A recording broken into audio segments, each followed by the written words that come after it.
international principles of children's rights accord children the right to survival, development, and participation. Communication strengthens the tie and relationship between parents and children and enables parents to look beyond the physical needs to nurture the mental and social development of the child. Therefore, the government of the state of Eritrea is committed to its obligation under the Convention of the Rights of the Child.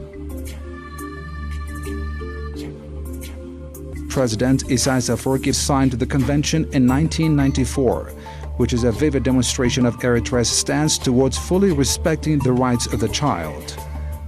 In addition to this, Eritrea ratified the African Committee of Experts on the Rights and Welfare of the Child in the year 2000.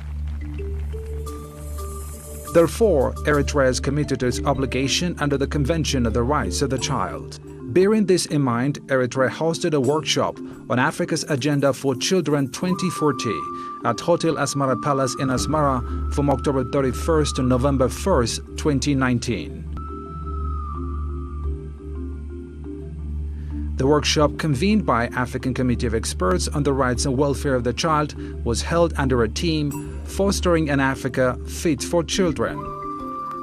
A number of representatives from member states of Eritrea, Sahrawi Arab Democratic Republic, Egypt, Morocco, Ethiopia, Somalia, and Sudan, as well as a number of regional and global organizations were present during a 2-day workshop. In a speech she delivered during the opening event, Ms. Lu'ul Gebra'ab, Minister of Labor and Social Welfare, underscored Eritrea's full commitment towards respecting the rights of the child as it is committed to its obligation under the Convention of the Rights of the Child.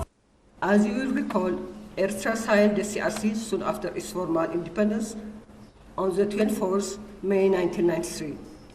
This firm commitment to the provisions of the CRC was amplified by its subsequent ratification of the African Children's Charter in 2000, at the most inauspicious moment when it was embroiled in the unfortunate and costly border war with Ethiopia. The government has also submitted its fourth report to the CRC and a comprehensive initial report to the African Committee of Children's Rights in the years thereafter in line with its obligations. Minister Lu'ul also pointed out the progressive political orientation of the Eritrean People's Liberation Front fully respected the rights and interests of the child even during the protracted struggle for independence. Perhaps what needs more emphasis is the fact that accession to these international conventions merely formalized Eritrea's profound commitment to children's rights. Indeed, this was demonstrated unequivocally during the critical period of the 30 Years Liberation War. The guiding principles of the Eritrean People's Liberation Front in those difficult years was to prohibit children from bearing arms, from enduring violence and conflict under any circumstances. The main objective of the workshop was to popularize the aspirations of Africa's Agenda for 2040 and thus discuss cross-border issues affecting children across the African continent. The workshop promoted the Agenda 2040 and helped in identifying main priorities. The objective of this workshop is to popularize Agenda 2040, Africa's Agenda for Children, and also to share with member states present from North and the Horn of Africa the findings of the continental study on children on the move. Well, at the continental level, we do have an instrument that looks at children's rights. And periodically, the committee of experts for this meets in different capitals with different of its member states and the different organs that support it to review how they're doing, to see how they're going, and to make sure that they can pass on messages and share lessons. So that's the aim of this. It's the African Committee of Experts for Children's Rights.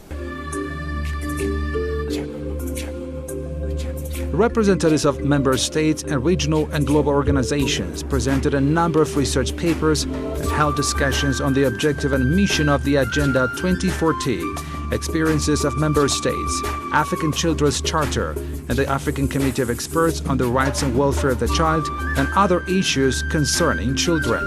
The background and the motive of African Children's Charter, the substantive provisions of the Charter, as well as the obligations of the states under the Charter were other important issues discussed at the workshop.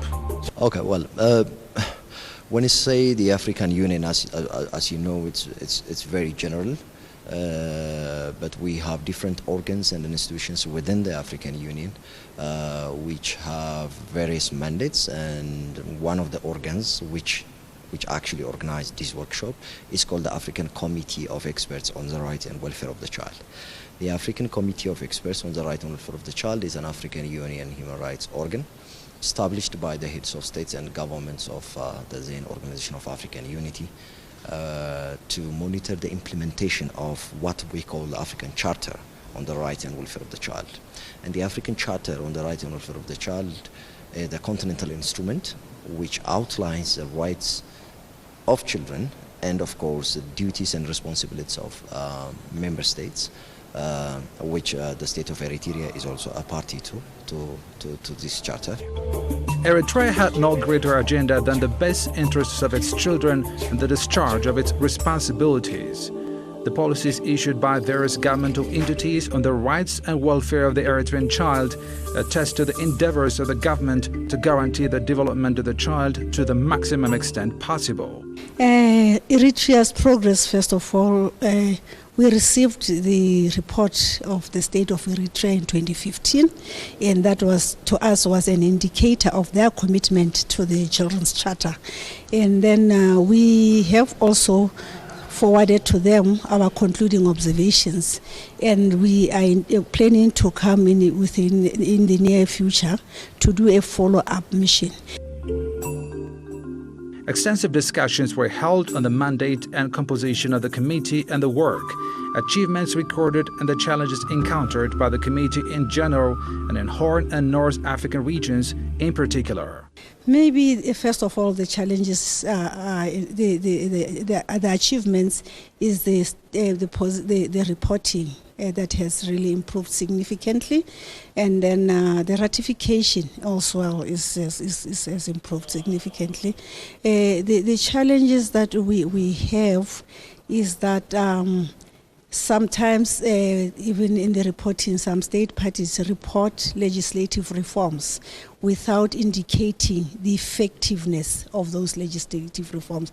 That is the major challenge, but we are working hand in hand with them to help them translate the rewards of legislative reforms in terms of realizing the children's rights. Ms. Suzanne Gongi, UN Resident Coordinator, expressed the role of the United Nations in supporting the efforts being made by the Committee of the African Experts on the Rights and Welfare of the Child. Well, the United Nations is a member of this committee. We do have the Global Convention of the Rights of Children, but as I said, it's a continental instrument. In many of these countries of this continental instrument, the United Nations is very active in terms of working with the government, supporting them as they try and make sure that they reach the goals that they have set themselves in terms of the rights of their children and what they must enjoy.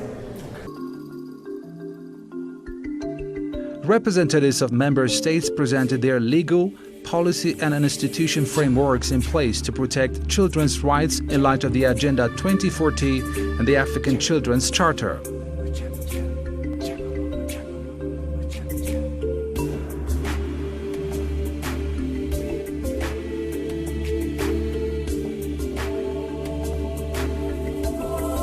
Mapping children on the move was another issue discussed amongst the participants of the workshop. The discussions mainly focused on the findings of the study on children on the move, identifying a workable pathway for states and other stakeholders, and implementing the rights and welfare of the children on the move, among others.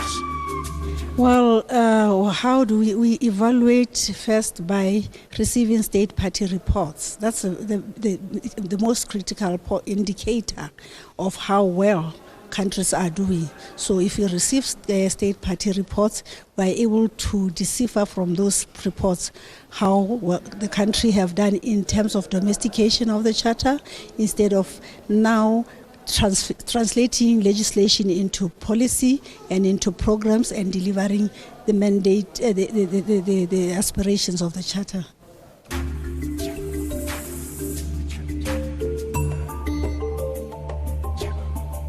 Participants of the 2 days workshop also held in-depth discussions on the set out 10 aspirations of the Africa's agenda to be achieved by 2040.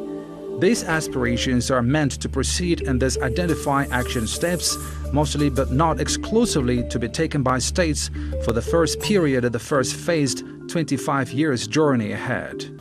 Well, I think for me it's more the sharing of experiences. You know, the cliche is that children are our future, but it's a very real cliche.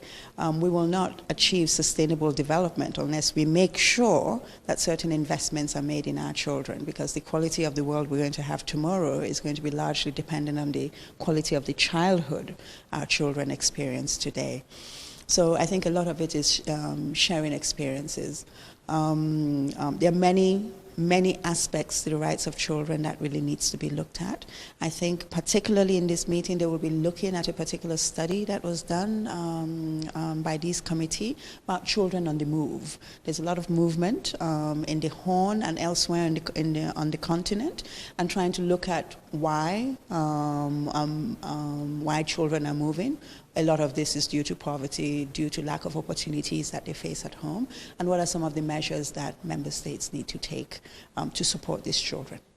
So what we're trying to do is to identify the major challenges and the major concerns that member states within these two regions have, and by looking at the legal frameworks, institutional frameworks within the member states, and we try to see the opportunities that we have within the regional economic communities, and we're trying to create that link between the activities within the regional economic communities at the regional economic communities level and at the member states level. So we believe that this is a kind of an initial discussion in this region to enhance protection and promotion of children's rights by identifying the major challenge. That's what we are trying to do. As you've seen this afternoon, member states from these regions were presenting their institutional and legal framework for protection and promotion of children's rights. And we have also heard from the regional economic community. So we're trying to see the opportunities that we have so that we can actually create that synergy between member states and the regional economic community so that we can enhance protection and promotion of children's rights. The participants concluded their 2 days workshop by making various resolutions and recommendations.